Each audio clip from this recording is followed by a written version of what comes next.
को आवाज आ रही है मेरी?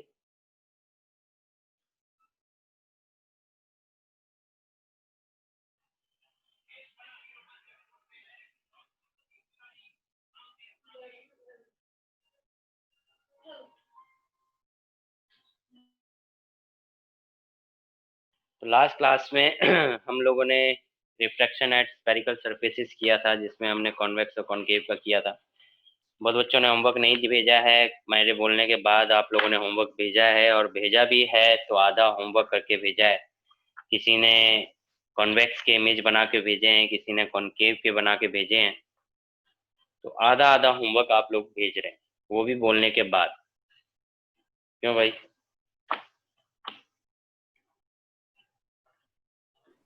सर मैंने सारे भेज दिए। मनीष ने सारे भेजे हैं? ओके। वो भी क्लास से कुछ पहले कि मैं देख भी ना पाऊँ, हैं?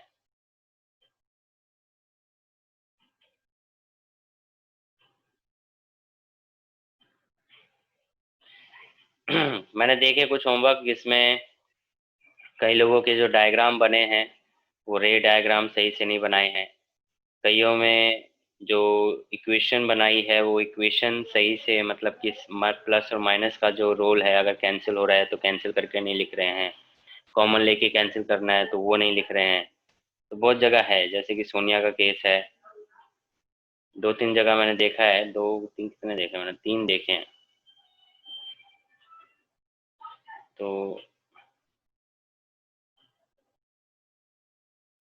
आप लोगों को बोला था मैंने कि हम जो इक्वेशन आएगी वो सिमिलर तरीके से आएगी। तो जो सिमिलर इक्वेशन थी वो ठीक है। जहाँ पे एक ने किसने किया है, मैंने बताया था कि जब आप रिफ्रैक्टिव इंडेक्स चेंज करेंगे यानी मीडियम चेंज करेंगे तो आपके स्नेल्स लॉ में भी चेंज आएगा।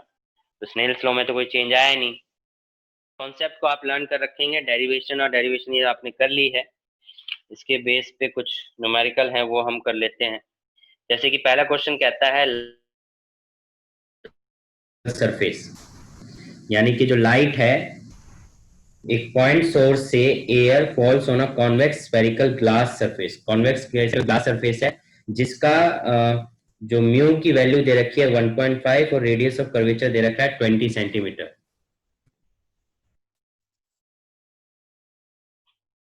ठीक है, तो कॉन्वेक्स स्फेरिकल सरफेस है, एयर से सरफेस पे गिर रही है, इसका मतलब रेयर टू डेंसर मीडियम में जा रही है। और म्यू इसमें दे रखा है 1.5 और रेडियस ऑफ कर्वेचर दे रखा है 20 सेंटीमीटर। 20 सेंटीमीटर ये आपको गिवन है। The distance of light source from glass surface is 100 centimetre.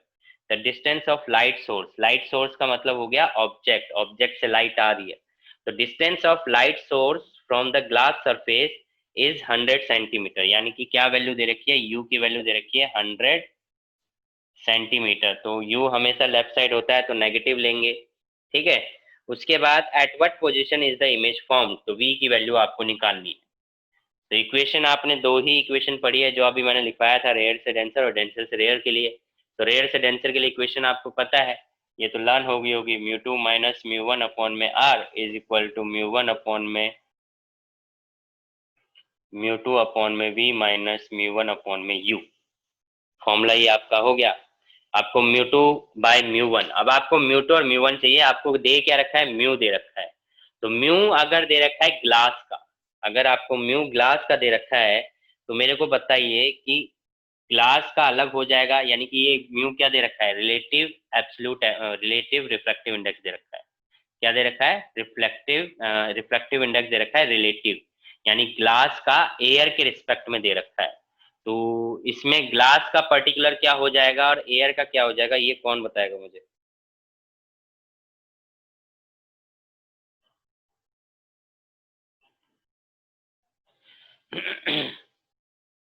Anyone?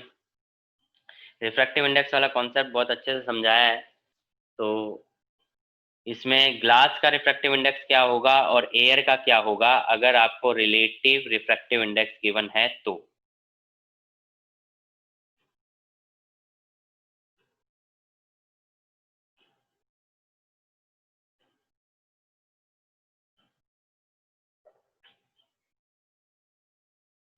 कोई बता रहा है? इतना सोचने की। Sir mu two by mu one होगा। Mu two by mu one होगा, वो तो फॉर्मूला हो गया ना रिलेटिव, क्योंकि आप ग्लास का एयर के रिस्पेक्ट में निकाल रहे हैं। तो फॉर्मूला क्या हो जाएगा, ग्लास अपॉन में एयर, यानी जिसको आप म्यू टू अपॉन में म्यू वन कह देते हो। सर वी वन अपॉन में वी टू। तो वी वन अपॉन में वी टू। तो वेलोसिटी का क्या लेना देना, फॉर्मूले में तो वेलोसिटी है ही नहीं। ठीक है, तो यहाँ पे देखो क्या है कि कॉन्वेक्स स्फेरिकल सरफेस है। तो कॉन्वेक्स स्फेरिकल सरफेस में अगर आप देखोगे तो क्या केस हो गया, ये केस हो गया। दूसरा, हाँ सोनिया जी, आपने कॉनकेव का जो केस बना रखा है, अगर मैं कॉनकेव कह रहा हूँ और ये रेयर और डेंसर है, तो ये इधर नहीं आएगा। मतलब जैसे कि आपने क्या कर रखा है, उल्टा कर रखा है, मतलब ये कॉनकेव है, ऐसे बनाना चाहिए, आपने इधर बना रखा है, उल्टी साइड बना रखा है। ठीक है, इस चीज का ध्यान रखना।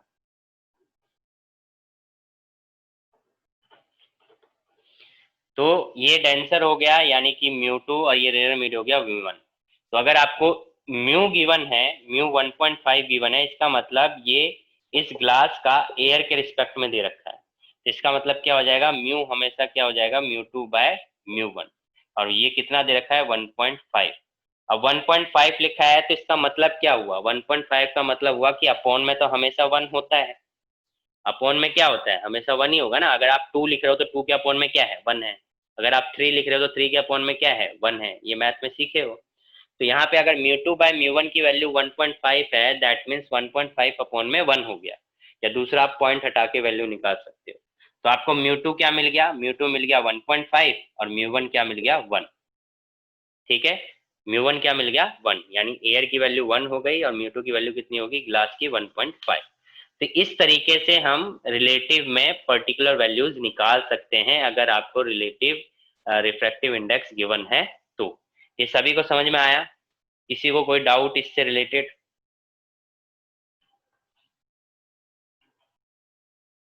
कशिश, दिव्यांशु, चंचल?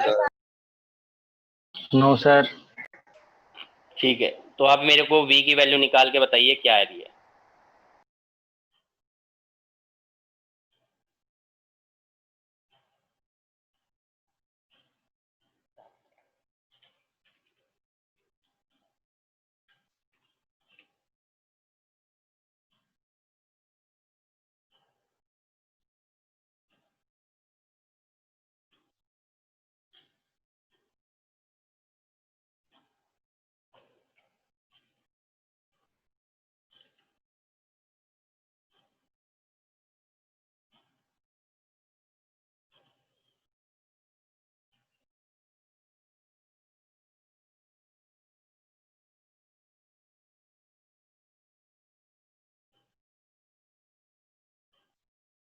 -100/3 सेंटीमीटर।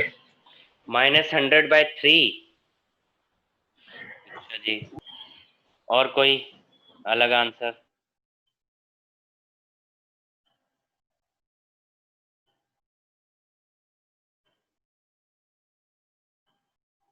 किसी का अलग आंसर आ रहा हो?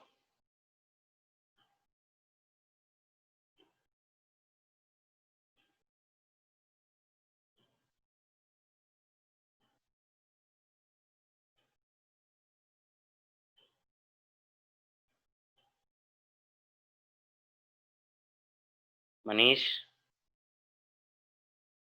सोनिया?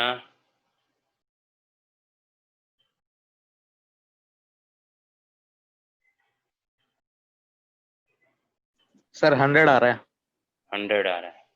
यस अच्छा। सर 100 ही आ रहा है। तो आंसर आपका क्या आना चाहिए, 100 आना चाहिए, 100/3 नहीं।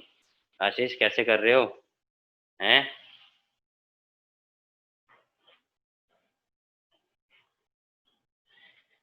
हंड्रेड आएगा। वैल्यू पुट कर देंगे, mu two minus mu one. तो म्यू टू की वैल्यू क्या है आपके पास, 1.5, माइनस म्यू वन की वैल्यू 1, आर की वैल्यू कितनी है, 20 सेंटीमीटर। म्यू टू आपके पास 1.5 अपॉन में we, minus mu one upon में यू कितना है आपके पास, -100 यानी +100 सेंटीमीटर। ठीक है, जस्ट इसको आपको वैल्यू पुट करके ही सॉल्व करना था, और कुछ करना ही नहीं है इसमें। और इसके बाद जब आप इसको सॉल्व करोगे तो v की वैल्यू कितनी आ जाएगी, 100 सेंटीमीटर पॉजिटिव का। ठीक है, तो कॉन्सेप्ट क्लियर है?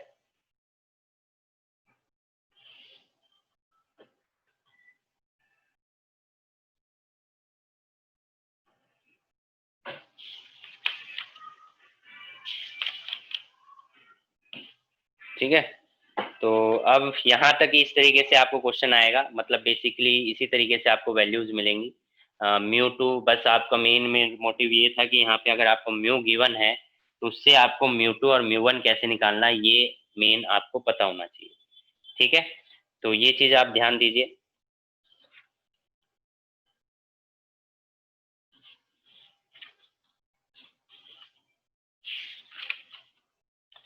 नेक्स्ट जो टॉपिक है that is lens makers formula.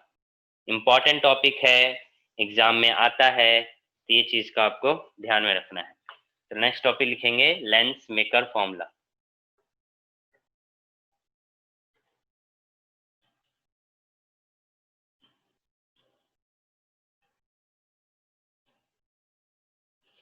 Lens maker formula.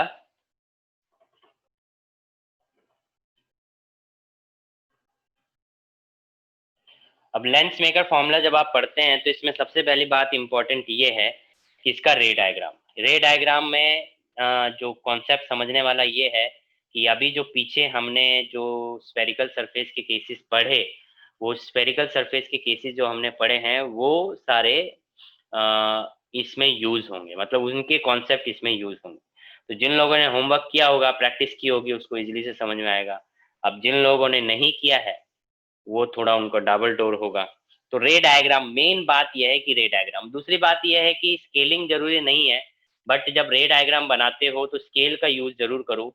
इससे आपको एंगल्स पहचानने में बड़ी क्लैरिटी मिलती है। अगर आप बिना स्केल का यूज करे रेज बना रहे हैं, रे को मेंशन कर रहे हैं, तो उसमें आप एंगल्स का बड़ा गड़बड़ करते हो। मैं देख रहा था एक दो में, तो एंगल्स का ध्यान रखें। Lens maker formula. अब अजम्पशंस क्या क्या है लेंस मेकर फॉर्मूलाज में? Assumption made in derivation of Lensmaker's formula: the lens used in thin so that the distance measured from its surface may be taken equal to the measured from its optical center। यानी कि जब हम lens maker formula बनाते हैं, करते हैं, drive करते हैं, तो उसमें जो हम लेंस लेते हैं वो थिन लेंस लेते हैं। ऐसा क्यों लेते हैं?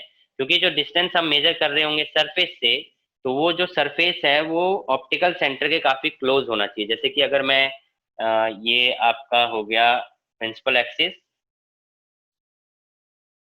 और ये हो गया आपका लेंस।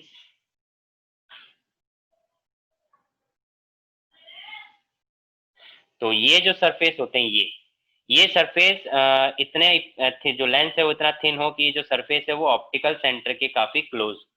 ठीक है, ऑप्टिकल सेंटर के क्या हो, क्लोज हो, तो इसलिए हम थिन यहाँ पे लेंस लेते हैं।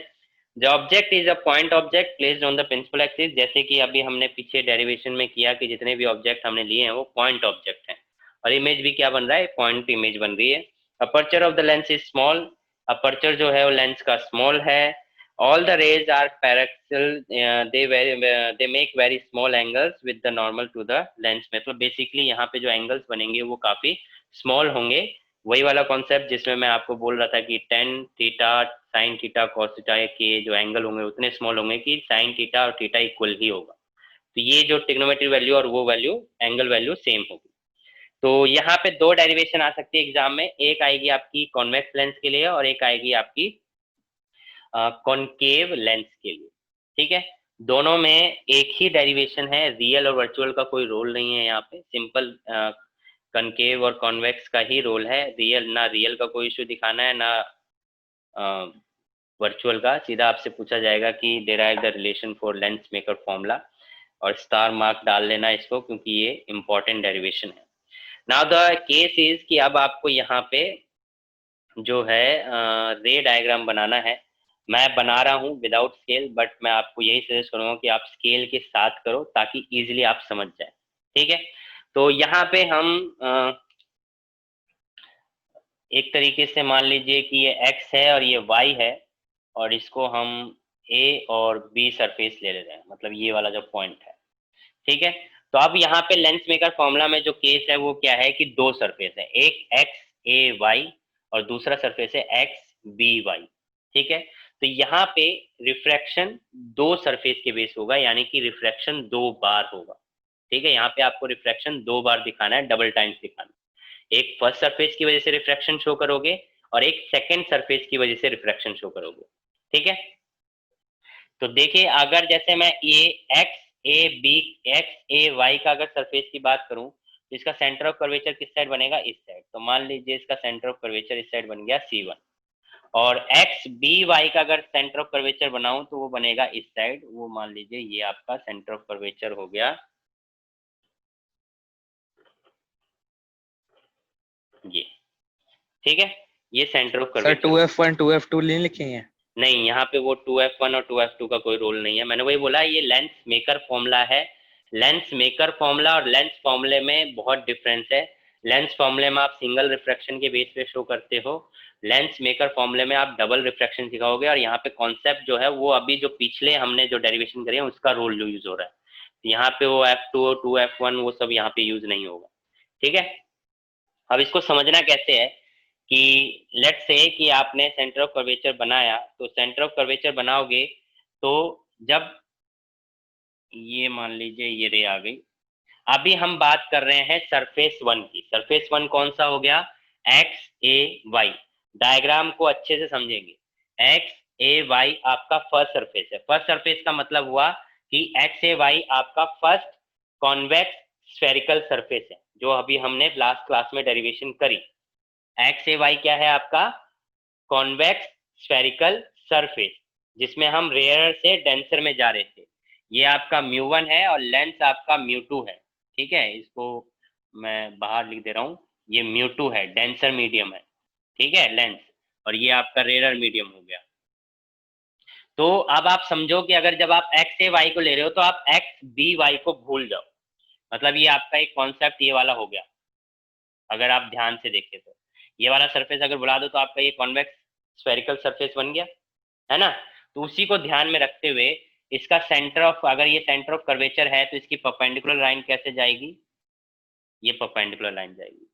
ठीक है, आपने स्केल यूज करते हुए यहाँ पे क्या बना दिया, परपेंडिकुलर लाइन बना दी। आप परपेंडिकुलर लाइन बनाए हो तो परपेंडिकुलर लाइन से आप ऑब्जेक्ट यहाँ पे रखोगे, ये आपने ऑब्जेक्ट रखा और ये परपेंडिकुलर लाइन पे इंसिडेंट हो गई, यही स्केल का यूज करते हुए यहाँ से रे गई ये। अब आपको पता है कि जो रे है वो रेयर से डेंसर मीडियम में जा रही है। क्या जा रही है, रेयर से डेंसर मीडियम में जा रही है। तो जब इंसिडेंट होगी तो वो क्या होगी, बेंड्स टुवर्ड्स द नॉर्मल होगी। क्या होगी, बेंड्स टुवर्ड्स द नॉर्मल। तो नॉर्मल की क्योंकि ये जानी ऐसे चाहिए थी, पर जाएगी कैसे, ऐसे। तो अगर ऐसे जानी चाहिए थी, मान लो ये अभी आप ये समझिए कि ये जो एक्स बी वाई है ये सरफेस नहीं है, तो ये रिफ्रैक्ट होके बेंड होके कहाँ जाएगी, ये रिफ्रैक्ट होके बेंड होके जाएगी स्केल का यूज करते हुए ये इस पॉइंट पे, इस पॉइंट पे इसको आई डैश बना देंगे। ये यहाँ से, ये यहाँ पे स्ट्रेट लाइन और यहाँ से डॉटेड लाइन। ठीक है, ये रे बना दिया आपने। दिख रहा है सभी को, क्लियरली दिख रहा है।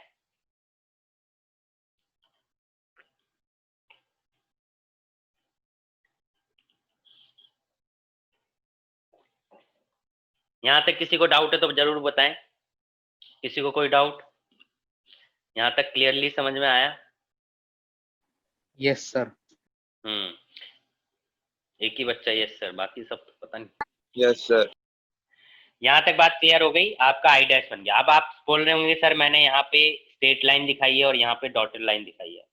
मैंने आपको बोला कि ये जो एक्स बी वाई है वो अभी मानना नहीं है, पर एक्चुअल में तो है। हमें मानना नहीं है पर एक्चुअल में है। इसका मतलब पहले रे इस पॉइंट पे रिफ्रैक्ट हुई और इस पॉइंट पे आने के बाद दोबारा रिफ्रैक्शन होगा। तो रिफ्रैक्शन होने की वजह से अब रे जो है जो कि सीधी जानी चाहिए थी वो सीधी ना जाके और कहीं जाएगी। ठीक है, तो इसलिए इसको डॉटेड लाइन दिखाया, यानी कि वर्चुअल इमेज बन गई। अब सेकेंड सरफेस का नॉर्मल लाइन अगर आप बनाओगे, यानी कि अब आप भूल जाइए कि एक्स ए वाई कुछ है। अब आप भूल जाओ कि एक्स ए वाई कुछ है, अब आ जाओ एक्स बी वाई पे। अब आप किस पे आ जाओ, एक्स बी वाई पे। तो अगर एक्स बी वाई पे आओगे तो एक्स बी वाई पे आपका सरफेस होगा, तो इस पे जो नॉर्मल लाइन होगी वो क्या होगी, वो नॉर्मल लाइन ये होगी। स्केल का यूज करते हुए जहां पे ये सरफेस है, जहां पे मैंने डॉटेड लाइन स्टार्ट करी थी, वहां से आप स्केल से एक लाइन खींच दोगे जो कि C2 से जा रही होगी। ठीक है, C2 से जा रही होगी। अब आप देखो ये जो पॉइंट है, अब रे क्या आ रही है, अंदर से बाहर आ रही है। अब रे जो है वो कहाँ आ रही है, अंदर से बाहर की तरफ आ रही है। अगर रे अंदर से बाहर की तरफ आ रही है मतलब डेंसर से रेयर की तरफ जा रही है।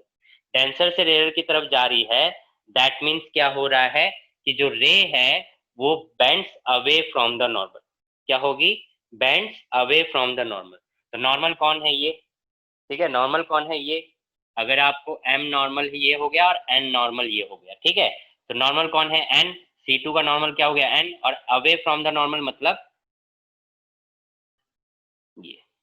ये आपकी फाइनल इमेज बन गई, ये आपकी फाइनल इमेज बन गई, यानी कि ये। तो यहाँ पे दो इमेज बन रही हैं, एक बन रही है इंटरमीडिएट इमेज और एक बन रही है फाइनल इमेज। ठीक है, क्योंकि रिफ्रैक्शन दो हो रहा है, तो जब फर्स्ट रिफ्रैक्शन होगा उसकी वजह से एक इंटरमीडिएट इमेज बनेगी, दैट इज आई डैश, जो कि एक तरीके से वर्चुअल होगी। और जब सेकेंड रिफ्रैक्शन होगा तो उस केस में एक फाइनल इमेज बनेगी आई, जो आपने यहाँ पे देखा है। दोबारा समझ लीजिए क्या किया है। फर्स्ट रिफ्रैक्शन की बात करी, एक्स ए वाई यानी कि फर्स्ट कॉन्वेक्स स्फेरिकल सरफेस, जिसकी वजह से आपने ऑब्जेक्ट से रे आई और C1 के नॉर्मल से यानी कि M, C1 का नॉर्मल क्या होगा M, उसके उस पे इंसिडेंट होके रे बेंच टुवर्ड्स द नॉर्मल होते हुए रे ये आ गई आई डैश पे। ठीक है, बट रिफ्रैक्शन सेकेंड सरफेस पे जब आएगी तो दोबारा रिफ्रैक्शन होगा, यानी एक्स बी वाई पे जब आएगी तो दोबारा रिफ्रैक्शन होगा। तो जब एक्स बी पे आएगी तो एक्स बी वाई का जो नॉर्मल है यानी C2, उससे नॉर्मल लाइन बनेगी N, और इस पॉइंट से दोबारा रिफ्रैक्शन होगा। तो अब जो रे है वो डेंसर से रेयर मीडियम की तरफ आ रही है, तो होगा अवे फ्रॉम द नॉर्मल। तो ये देखो N से अवे हो गया, यानी away from the normal I बन गया। तो ये रे डायग्राम है lens maker formula for convex lens, ये यहाँ पे लिख लो, फॉर कॉन्वेक्स लेंस।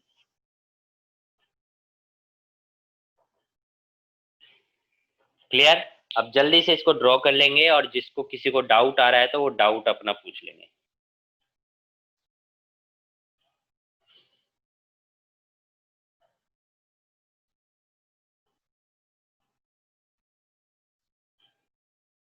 इसमें नेमिंग कर सकते हैं, जैसे कि C1 है तो आपका R1 हो जाएगा, C2 है तो आपका R2 हो जाएगा, ऑब्जेक्ट है तो आपका U हो जाएगा, इमेज फाइनल इमेज है तो V हो जाएगा, और आई डैश है तो इसको V डैश ले सकते हो या V1 ले सकते हो।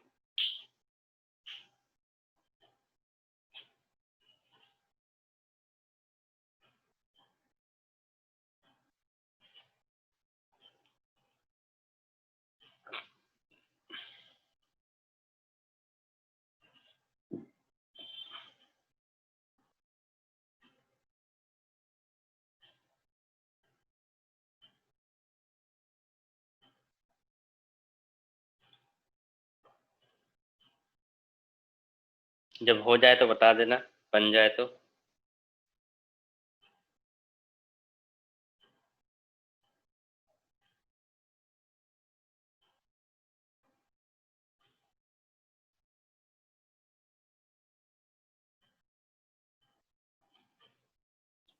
Done sir.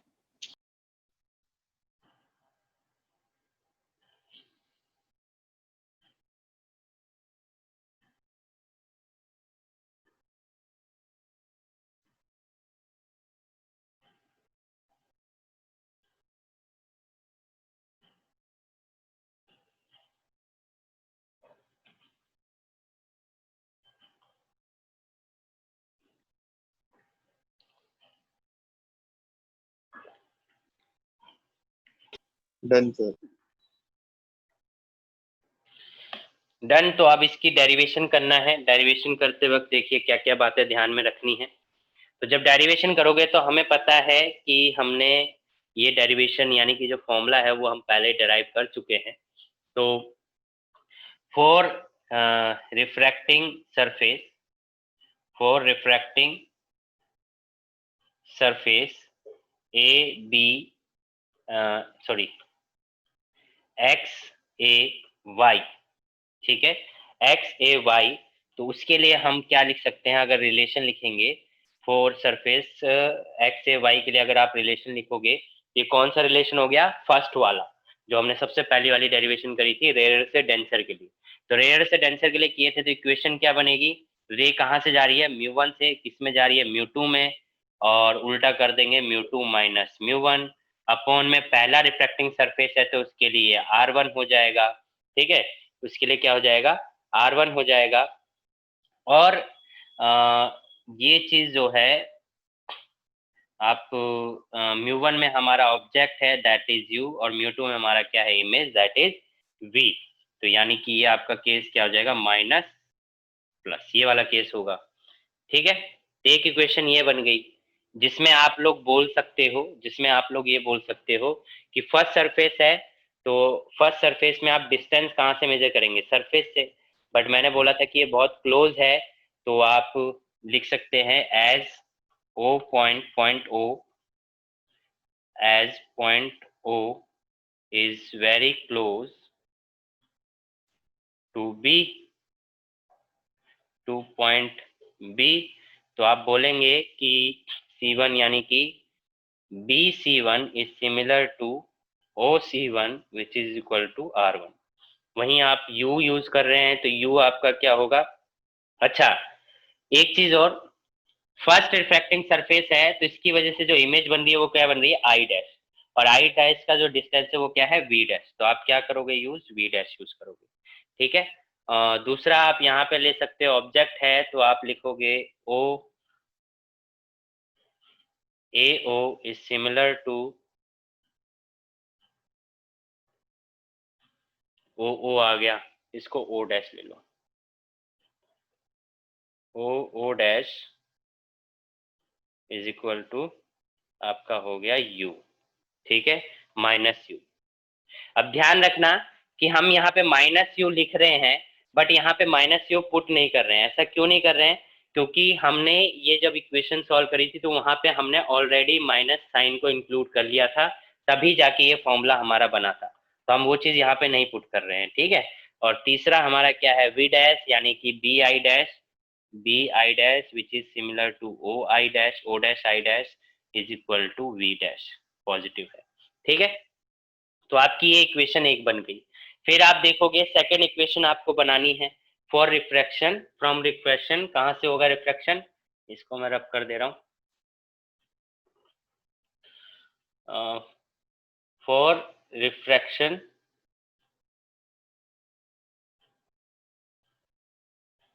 For refracting surface x b y, ठीक है। अब एक्स बी वाई में क्या है कि क्लास डिस्कनेक्ट होने वाली है, रिकनेक्ट कर लो, फालतू में फिर बीच में बात छूटेगी। तो देखिए क्या कर रहे हैं, for reflecting surface x b y, यहाँ पे अब मैं बात कर रहा हूँ कि अभी जो ऑब्जेक्ट था, पहले के केस में ऑब्जेक्ट कौन था, U यानी कि O, ठीक है। अब जो है सेकेंड रिफ्रैक्टिंग सरफेस के लिए जो इंटरमीडिएट इमेज है यानी आई डैश, वो एक्ट करेगा एज ए ऑब्जेक्ट, क्योंकि इस सरफेस पे इस रे की बात हो रही है, ना कि इस रे की बात हो रही है।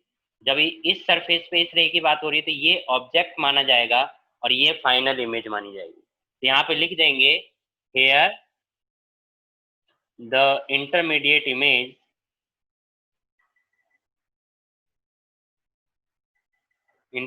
Image I dash act as object, ठीक है। I डैश जो है वो कैसे एक्ट करेगा, ऑब्जेक्ट की तरह एक्ट करेगा। तो जो इक्वेशन आप बनाओगे फॉर रिफ्रैक्टिंग सरफेस, अब देखो रिफ्रैक्टिंग सरफेस क्या होगा, डेंसर टू रेयर।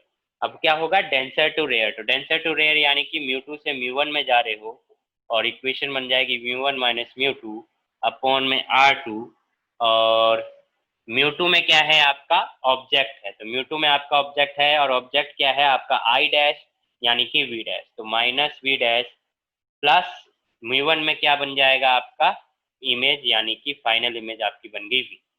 ठीक है, यहाँ पे इक्वेशन में थोड़ा सा चेंज लेके हम आएंगे, दैट इज μ2, या इसको इस तरीके से लिख लो, μ1 by V minus μ2 by V dash is equal to, इसमें से माइनस कॉमन ले लेंगे, तो माइनस कॉमन लोगे तो क्या बन जाएगा, μ2 माइनस μ1 अपॉन में R1।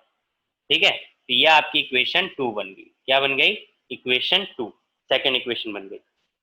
अब यहाँ पे भी सेम केस है, जिस तरीके से यहाँ पे आप लिखे हो पॉइंट, वहीं यहाँ पे भी लिखोगे, as point O is very close to point B, तो आप लिखोगे कि जो आपका ए भी क्यों, B है ना, B। अच्छा, यहाँ C1 है तो C1 आपका इससे क्या होगा, ये ध्यान रखो, यहाँ पे पॉइंट A कर लो, ये पॉइंट A होगा, ये पॉइंट A होगा, और I डैश भी A से होगा, सॉरी, क्योंकि आप फर्स्ट सरफेस की बात कर रहे हो तो फर्स्ट सरफेस के सारे पॉइंट लोगे तो B की जगह सारे A आने चाहिए। आप सेकंड सरफेस की बात कर रहे हो तो सेकंड सरफेस से डिस्टेंस मेजर कर रहे हो, यानी कि B आना चाहिए, तो B O जो सिमिलर होगा वो O डैश O के बराबर, B I dash is similar to O dash I dash which is equal to V dash, और फिर आप मानोगे आपके लिए फाइनल इमेज है बी आई, फाइनल इमेज है बी आई जो कि सिमिलर है O dash i which equal to V, और रेडियस ऑफ कर्वेचर आपका हो जाएगा b c two which is similar to A dash C2 is equal to आपका क्या हो जाएगा, -R2। ठीक है, तो ये चीज हो गया। Now adding equation 1 and 2, adding equation 1 and 2, 1 and 2 के इक्वेशन को अगर आप ऐड करोगे तो आप देखो क्या मिलेगा, 1 और 2 के इक्वेशन को ऐड करोगे तो देखो यहाँ पे क्या है, μ1 माइनस μ1 अपॉन में u plus μ2 by v dash, यहाँ पे देखिए μ2 by minus μ2 by v dash plus μ1 by v, तो आप देखो इसमें प्लस का μ2 बाय v डैश है और इसमें माइनस का μ2 बाय v डैश है, तो ये तो कैंसिल हो जाएगा और उधर का ऐड हो जाएगा, तो ऐड करने पे जो इक्वेशन आपको मिलेगी वो आपको मिलेगा μ1 by v minus μ1 by u is equal to, ये हमने कॉमन बना दिया है तो कॉमन लिख के आप लिखोगे μ2 माइनस μ1 अपॉन में 1 अपॉन में R1 माइनस 1 अपॉन में R2। ठीक है, μ1 कॉमन लोगे तो आपका बन जाएगा 1 by v minus 1 by u is equal to μ2 minus μ1 1 upon में R1 माइनस 1 अपॉन में R2। फिर μ1 उधर ले जाओगे तो आपको पता है 1 by v minus 1 by u क्या होता है, 1 बाई एफ, लेंस फॉर्मूला, इसको कहते हैं लेंस फॉर्मूला, और μ1 उधर ले जाओगे तो μ2 माइनस μ1 अपॉन में μ1 1 अपॉन में R1 माइनस 1 अपॉन में R2, ये इक्वेशन बनी है। इसमें आप फिर μ2 बाय μ1 माइनस 1 करके लिख सकते हो, तो वो आपका लेंस मेकर फॉर्मूला आ जाएगा। ठीक है, मैं इसको यहाँ लिख दे रहा हूँ इस पॉइंट पे, तो जो फाइनल इक्वेशन आएगी वो आएगी 1 by F is equal to μ2 by mu minus 1 by R1 minus 1 by R2, तो ये आपकी हो गई लेंस मेकर फॉर्मूला फाइनल।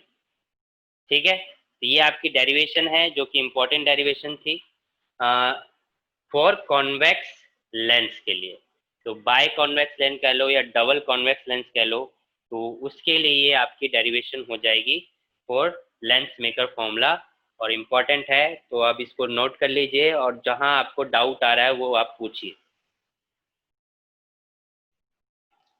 किसी को अगर डाउट है तो पूछ सकता है।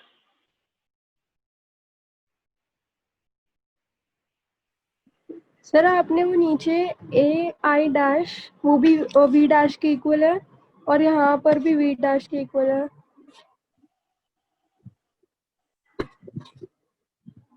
हाँ, ए आई डैश, ए से आई डैश हमने क्या दिया ना। अब ए को ओ के करीब मान रहे हैं, मतलब नियर मान रहे हैं, तो ए भी ओ के नियर बाय है तो हम डिस्टेंस बराबर कर ले रहे हैं, और बी को भी ओ के नियर बाय मान रहे हैं, तो बेसिकली सारे डिस्टेंस हमें मेनली ओ डैश से मेजर करने हैं, तो आपकी वो वैल्यू वी डैश सेम ही आएगी, क्योंकि बी और ए दोनों पॉइंट को हमने ओ के नियर मान लिया ना, क्लोज मान लिया काफी, इसलिए वो सेम आ रहा है। ठीक है, और यस किसी का सर। डाउट, और किसी को कोई डाउट?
हो गया सभी का?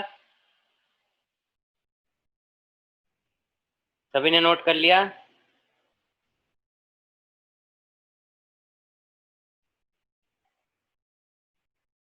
Yes sir.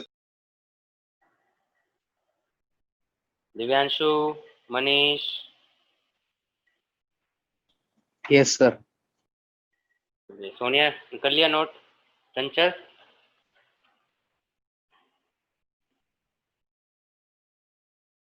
बता दिया करो जब नोट कर लेते हो, बैठे रहते हो तो उसकी तरह। तो ये था कॉन्वेक्स लेंस के लिए। इसी सिमिलर तरीके से हमें कॉन्केव लेंस का करना है। उसमें रे डायग्राम जस्ट जो चेंज आएगा वो रे डायग्राम का आएगा, बाकी और कुछ चेंज नहीं है। आपका डेरिवेशन सिमिलर होगा, सेम एज इट इज। बस यहाँ पे माइनस प्लस का अलग हो सकता है इन पॉइंट पे जहाँ पे हम बता रहे हैं, बाकी पूरे डेरिवेशन आपकी सेम होगी। जस्ट डायग्राम चेंज होगा और यहाँ पे माइनस प्लस का रोल अलग होगा, और पूरी डेरिवेशन सेम है, फॉर्मूला भी सेम आएगा।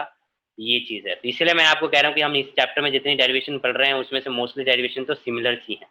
ठीक है, तो जस्ट आपको कॉन्सेप्ट सीखना है और बाकी डेरिवेशन तो अपने आप लर्न हो जाएंगी। तो इसी के साथ बाकी दूसरी डेरिवेशन हम नेक्स्ट क्लास में करेंगे।